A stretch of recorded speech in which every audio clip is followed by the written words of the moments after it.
We all take the raw material of our sensory inputs. We take the sensations that our eyes and ears and other sensory apparatus deliver to our brains, and we put it together into that which is meaningful. We frame it and we interpret it, and that's how we experience the world.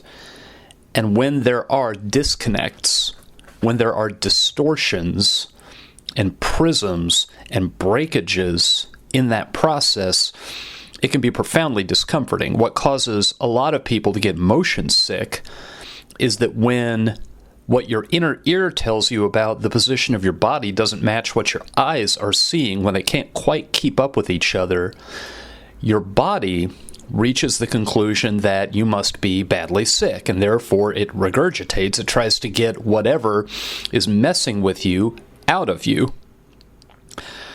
So this morning, I was reading an oral history of the Carter family. It's not the same biography that I have mentioned a couple of times. This is a new one that I stumbled across, and I have it on my Kindle. And the folklorist who was talking about why the Carter family's music was so influential mentioned in passing that right around the time a lot of people had radios in their homes, that is when the Carter family's career took off. And she said this was a huge, huge driver of change in society in the day, comparable to the spread of the computer.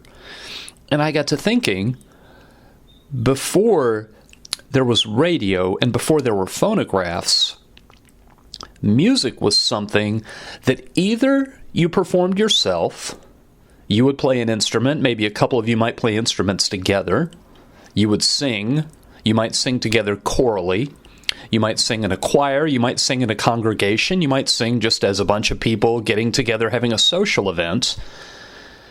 And here I'll digress for 2 seconds and say that over the years when I have read about declining social capital, one of the things that the researchers commonly point to is people in the United States don't get together and sing anymore. And it used to be very common that a way that people would socialize was that they would sing. There would be events where people sing together, and those have largely gone extinct.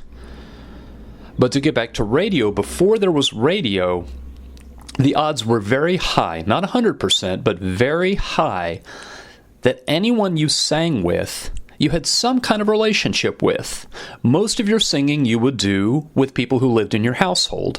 Much of your singing you would do with people who lived in your neighborhood. But your ability to either sing or even just listen to music that was produced by people that you had never met face-to-face and would never meet face-to-face, well, as far as never meeting them face-to-face, the odds were effectively zero when there was no broadcast medium and no real recording medium. It's possible that you might attend a concert and you might listen to the music of the performers, but you might be so removed that you never got to meet the performers. That was as close as you got, and I would say back then that probably that didn't happen that often. Maybe if you lived in a big city, but back then, at least in the United States, not that much of the population lived in big cities. What came with the arrival of radio, to borrow a term from my field, is our relationships to musical performers stopped being interpersonal relationships and became parasocial relationships. Parasocial. Not social relationships, but parasocial. And the prefix para there, what's useful is to think of it as parallel, oriented the same way, designed the same way, but not the same, and not meeting an actual social relationship. Whenever I have to explain the concept of parasocial relationships to a student, I talk about, usually they have a grandparent who will watch soap operas or nighttime dramas, and will talk about the characters in those TV programs as though they were her friends, as though she knew them. And I've heard before of actors who perform on shows like that, and they say that they meet some of their older fans, and their older fans will talk to them in their character name as though that character actually existed. And a parasocial relationship, when you get to observe over long periods of time and form an attachment to a mediated character, you can feel as though you know them. And so whoever it is your favorite musician is, a band that you follow that you're a big fan of, and it might also be actors in particular movies or maybe on TV shows, you may feel like you have a closeness to them. And people in the United States, not just in the United States, I assume worldwide, who have the experience of celebrity, they have lots and lots of their fans meet them, and the fans feel as though they already know them. And it's a struggle, and it makes it very difficult to be a celebrity. I'm very thankful I've never been one. The point that I'm taking forever to get to is that radio, it really created the reality that much of the music we listen to today, that's performed by people with whom we have, at best, parasocial relationships. And the thing about music, you very rarely listen to a song and suddenly know how to solve a math problem, or listen to a song and suddenly know how gravity waves propagate. Music does not provide that much fuel for our cognitive operations, but it does provide fuel for our emotions. It does generate in us very powerful emotional states, and I would assume if we are listening to music we choose, these are emotional states that are in some way enjoyable, reinforcing. But for much of human history, if you either performed your own music, and therefore it was in some sense aligned with your emotional state, most of the time at least, or you listened to music that was performed by someone with whom you had a social relationship, then those emotions had a context. And today, when much, probably the majority, for some of us the overwhelming majority, of the music that we listen to, we have no real relationship, but that's still a driver of our emotional states, then there's a disconnect there. I remember years ago, the very first time I read, and I don't remember where I read it, but I remember reading for the first time that the discovery, the invention of cooking, what cooking food did, and I think I've even mentioned this before in this series, what cooking food did is it took digestion out of the body. You could take your food and you could digest it, begin digesting it with heat, with preparation methods that chopped up the food the same way your teeth would, and therefore when the food would get to you, it was already halfway digested. And I know I've talked before on multiple occasions actually about how people in the food business have taken salt, sweet, and fat and weaponized them, used them to where they are very, very powerful nonverbal persuaders for people to consume a lot of the food and therefore make a lot of profit for the people who manufacture the food. And I've talked before about how what social media do is they take approval, which I think just about everybody, I'll go ahead and say everybody, craves, and they pluck it out of context and they weaponize it in the same way to where we will chase after approval. And we get approval in its raw, not its raw form, quite the other way around, actually. We get it as a pure vein of approval, not worked into the context of a relationship or into the context of a conversation, but as a push-button reinforcement. Someone will like your content, and that's a burst of approval. It's like cotton candy. It's pure sugar. And it's also the case that what we share by social media, we don't share experiences. We share images. We share appearances. But you can share all the images and the appearances you want. There is a depth. There is a substance that is lost. If you think of the difference between your dearest friend sending you an adorable picture of her baby and your dearest friend visiting you and letting you hold her baby, all social media are doing is they're letting us see the adorable picture of the baby. And when we get to where we habituate to trying to subsist on that, well, you can get up every day and eat junk food for quite a while, and your body will digest it and turn it into, those will be calories, and they'll keep you going. You won't die of starvation. But over the years, there will be health effects from empty calories and the nutrients that you're missing, and also health effects from what you are consuming, from the fats, preservatives, other ingredients that are not healthy that will work changes. So both the opportunity cost and the direct cost.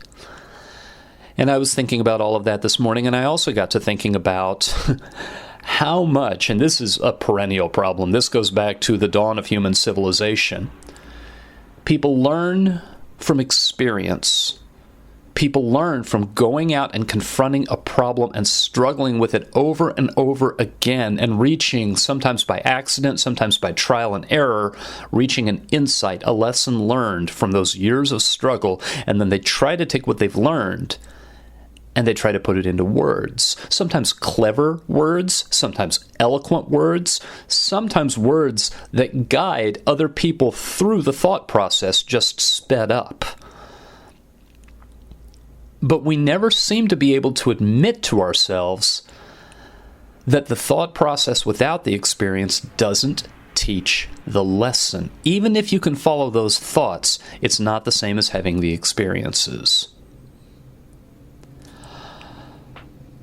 I'm not an expert on Marx. I don't use Marxist methods that much in my academic work. Back when I was in graduate school, was exposed to Marxism 101, and so this is going to brutally smooth over some important details, but, nobody can be a specialist in everything.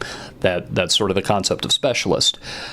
What Karl Marx talks about, he talks about alienation from your labor, and about how if what you do with your hands, if a dollar value is put on it, and you operate within an organization or within a community whose imperative is maximizing profit, and you don't look at the work of your hands, you don't look at the work that you did each day and feel satisfaction because you see its value, then that is part of the whole dysfunctional dynamic that keeps workers complicit in being held down.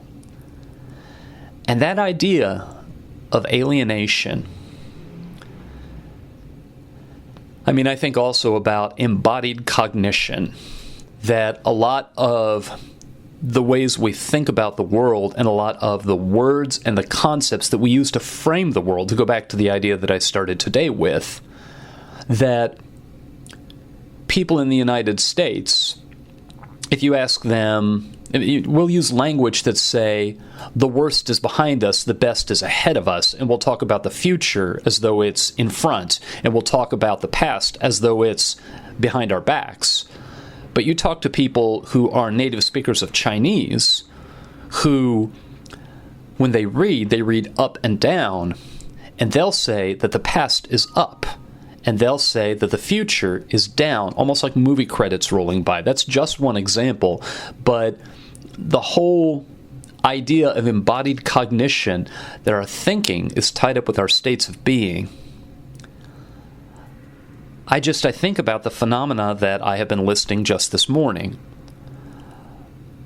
about the performance of music moving from relational to parasocial, about approval coming out of context and being push button, and about where this podcast began in the first place, trying to think in some clear way, trying to talk out thoughts about the hollowing out of our connective tissue. And it seems as though we just keep pushing abstraction. We just keep trying to mine our experience for the ingredients that we think are the valuable ones and to separate them from everything else. An idea that I never seem to get more than 10 feet away from, Sherry Turkle, talks about how communication technology gives us this illusion that we can communicate with others and be intimate with others but not surrender control. And I hate to talk in a cliche and say you can't have the good without the bad, but I think this attempt to refine parts of experience and separate them from the parts that are difficult or tiresome, I think that may be a large part of the explanation of the hollowing out of our connective tissue. The idea that I talked about a couple of minutes ago, talking about how you can't learn the lesson if you haven't had the experience. I talked very early on in this series about how what happened in the election of 2016 was a cataclysmic collapse of empathy. There were too many people in different lived realities, too many people having different stories lived, as Barnett Pierce would have said, who really couldn't identify with one another anymore. And we might try to talk with one another. We have institutions in place where we can read one another's stories. We have journalists who try to report stories, although journalism is becoming, or is far down the road to being, a completely discredited pursuit. But you can hear someone's words about how they struggle, and it is still an abstraction. It's still a reduction. Which is funny because, here I am, I'm an academic in the field of communication, and I'm saying I'm not sure I have that much faith left in communication as an attempt to find the essence in experience and help another person understand it. And really what I'm saying, I guess, this morning is I'm a little bit skeptical of empathy. And not really that I'm skeptical of empathy, I don't think. It's just I think we confuse... I think we lose sight of the remove and quite how big it is. Just last week, students in one of my classes did their own performances of people who were very different from them, inspired by the methods that Anna Devere Smith uses. And I had to reassure a lot of them because they would say, well, I don't sound anything like this person I'm performing. And I would say, that's okay. Part of the point of this performance is you cannot close the gap, but you can make people viewing the performance aware of the gap. And they can watch as you struggle to narrow the gap, even knowing that it will never close. And one of the most basic ideas that I teach in the intercultural communication class is you can reduce uncertainty, but you never wipe it out. In the same way you can drive toward the horizon, but you never reach the horizon. And I think we fool ourselves. Again, I think it's probably the cognitive bias of false consensus. We fool ourselves into thinking that those gaps are somehow smaller, more manageable than they are. So, I don't know where I wind up there. I know that we get a little too cocky about our ability to essentialize. We frame what we experience and what we sense, and we turn it into meaning because that's just what we do. That's just the way we're built. And I think sometimes we would be healthier and we would do a better job connecting with people who are different if we had a little bit less confidence in those frames, in those essences that we abstract out of our experience. And if we could ever get back to where we were a little more humble and a little more skeptical of how final our judgments were, that might be one of the important steps toward restoring the health of the connective tissue of our communities.